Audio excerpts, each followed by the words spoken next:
Infosys wouldn't have happened if he didn't come back. Nilakani came back. The Ambani earlier generation, both Mukesh and Anil came back. Mukesh and Anil's kids come back. They set up. In every field, you wouldn't have technology, finance, healthcare, e-commerce, anything that you talk.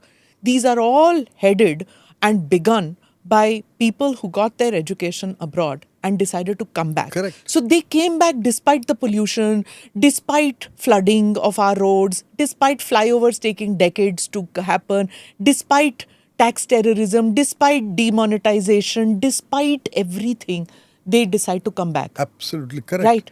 Correct. That's what I'm saying. That there were people who actually did come back. Some of them have come back. But the numbers going out is far, far more.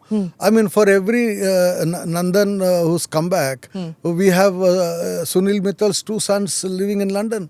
And I can give you any number of examples. Also, the Mittals have diversified and become a global company. तो वो अपने बच्चों को बाहर भेजते हैं, वहाँ पे बैठते हैं. Here we are with a share of manufacturing and national income stuck at 17% for 25 years. And 2 successive governments, both the Manmohan Singh government and the Narendra Modi government, officially said our objective is to increase the share of manufacturing from 17% to 25%. Like I said, but you don't meet that objective, and your industry is investing outside. Now, at least I'm glad the finance ministry is recognizing this as a problem. Why are Indian businessmen investing more outside India? You also have a problem with the golden visa thing, that why are Indians going for the golden visa? No, I don't have a problem. Okay. All I'm saying is more and more Indians today can buy a golden visa. That is the... Isn't that good? No, it's not good. It's just that they have money, so they're buying. तो चलेगा ना. So, how did they make money? They made money here, no? Yes. And then they're going off. Yeah. Arey Baba, I mean, I want the rich of this country, the elite, the intellectual, to stay and invest in the future of this country. If they become symbols of success, and we think that every Indian who's left India as a symbol of success, who will stay here to build this new India that we want to build? The Delhi Darbar that you talk about, and I'm quoting from this, you says that Singapore has attracted more of the professional upper middle class and children of the power elite, while Dubai has attracted more of the business elite. All of them, and this is an interesting part in the book, and you guys must buy this book because it talks about the different types of Indians. In Dubai, those who have gone to Dubai, the new ones who in the past 5-6 years, those who've gone to Dubai and those who've gone to Singapore, the two different kinds. All of them are running away from the Delhi Darbar, which is now increasingly arbitrary, intrusive, opaque, and manned by a bureaucracy that has its roots in less developed small towns and conservative Hindu India.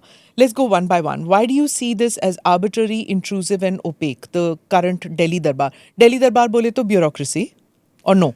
Well, bureaucracy, political class, everything. I mean, I'm not saying it. The Prime Minister of India in his Independence Day speech said, we want a mission for the ease of living. What do you say? What do you mean by ease of living?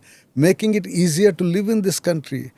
And have a government that doesn't ask you to get a KYC every other month, banking system, right?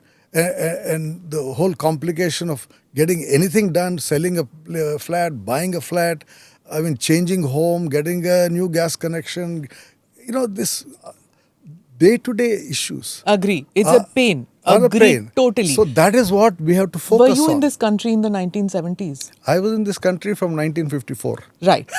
Do you remember in the 1970s, even for a doctor to get an MRI machine into this country? Of course.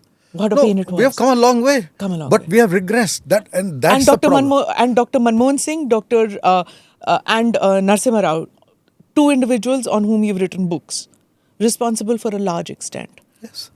So, Smita, the point I'm making is we progress towards making both ease of business and ease of living. There was a progressive movement since 1990. But what we have seen in the recent past is a regression. And after all, the finance minister herself... How is it a regression? The finance minister herself has admitted this in the budget speech this year when she said the government is setting up a committee for deregulation. Okay. That means you are concerned that there is over-regulation. Otherwise, why will you promise to set up a committee for deregulation? I'm told the committee has already been formed. So I'm saying those are the issues to be addressed. Who does this over-regulation? Who is making SEBI such a difficult institution for businesses to deal with?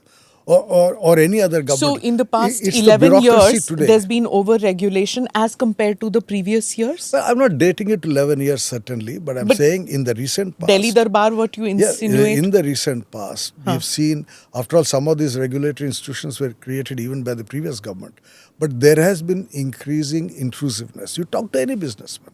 There has been increasing intrusiveness. I mean, Bibek Debroy wrote a whole lot of books and articles, poor fellow, before he passed away, on the number of stupid laws. Yeah. And I know many of them I've have been read his book, repealed, yes. right? Many of them have been repealed. But many are still there. Still around. I agree with that.